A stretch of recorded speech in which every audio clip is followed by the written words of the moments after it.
Assalamualaikum warahmatullahi wabarakatuh. Perkenalkan, saya Feby Febrianti dengan NIM 20083021188 kelas KPI 3E. Tujuan saya membuat video ini untuk memenuhi nilai ujian akhir semester pada mata kuliah Komunikasi Organisasi Kelompok yang diampu oleh Bapak Babai Barmawi MSI. Mari kita langsung saja menyimak videonya. Happy for watching, guys. Halo guys, di sini saya akan menjelaskan tentang face-to-face communication channels atau saluran komunikasi tatap muka. Apa sih itu saluran komunikasi tatap muka? Mari kita langsung bahas.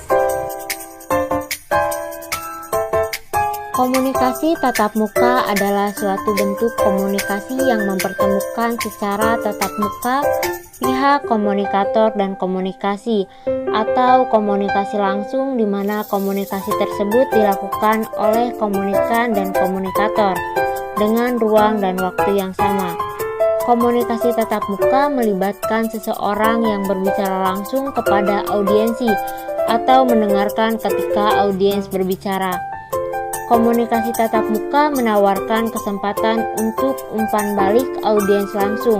Jika tidak melalui pertanyaan, kemudian melalui audiens, reaksi terlihat ke pertanyaan tertentu. Komunikasi tatap muka juga dapat disajikan dalam bahasa audiens. Jadi jika tujuan Anda adalah untuk menyajikan informasi dalam forum yang memungkinkan umpan balik segera dan untuk menargetkan kelompok tertentu, komunikasi tatap muka mungkin menjadi pilihan terbaik untuk Anda. Di sisi lain juga, pesan tatap muka dapat dengan mudah disalahpahami.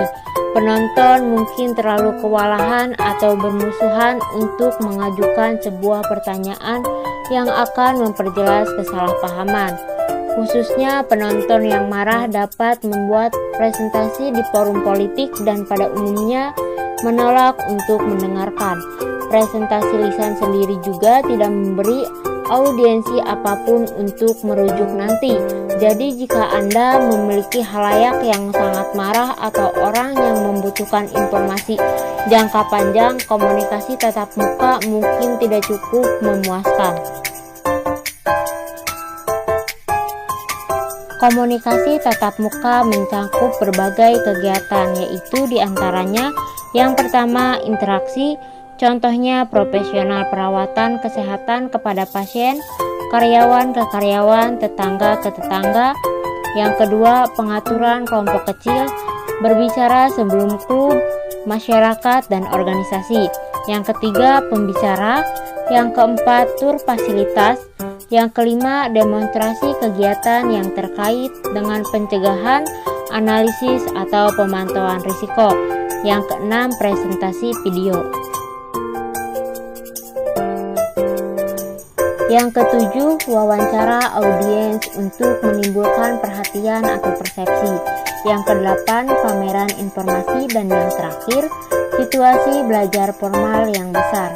Contohnya kelas sekolah ke program kuliah, melanjutkan pendidikan dan pelatihan seminar. Pentingnya komunikasi tatap muka.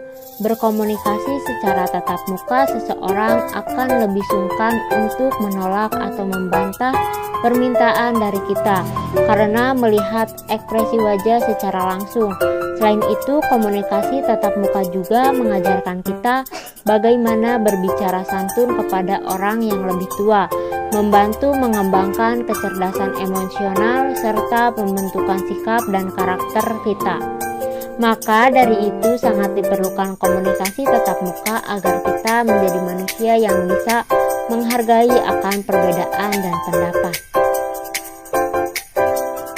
Keuntungan menggunakan komunikasi interpersonal tatap muka adalah kita dapat melihat respon balik atau umpan balik komunikan saat melakukan proses interaksi.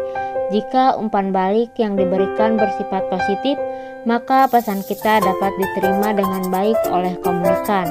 Sebaliknya, bila respon bersifat negatif, maka kita sebagai komunikator harus memperbaiki cara penyampaian pesan yang dimaksud. Kelemahan dari komunikasi tatap muka adalah ketidakefektifan waktu. Komunikator dan komunikan harus bertemu dalam melakukan proses komunikasi dan menghabiskan waktu bersama di sebuah tempat. Memang sebenarnya komunikasi tatap muka dapat menjadi lebih efektif bila melakukan hal melobi yang biasa dilakukan oleh para pemimpin perusahaan dengan pimpinan perusahaan lainnya. Kelebihan komunikasi tatap muka. Yang pertama, arus pesan cenderung dua arah. Yang kedua, tingkat umpan balik tinggi. Yang ketiga, mampu mengatasi selektivitas. Yang keempat, mampu menggunakan simbol nonverbal secara maksimal. Dan yang kelima, komunikan akan lebih memahami dan mendalami apa yang sedang dibicarakan. Kekurangan komunikasi tatap muka yaitu pertama, membutuhkan ruang dan waktu yang khusus. Yang kedua, hanya melibatkan komunikan dalam jumlah terbatas. Yang ketiga, penyebaran informasi relatif lama. Yang keempat, ada invertasi pesan nonverbal. Dan yang kelima, komunikan dan komunikator terbatas. Thanks for watching guys. Semoga video ini bermanfaat bagi kalian semua. Jangan lupa like, comment, and subscribe.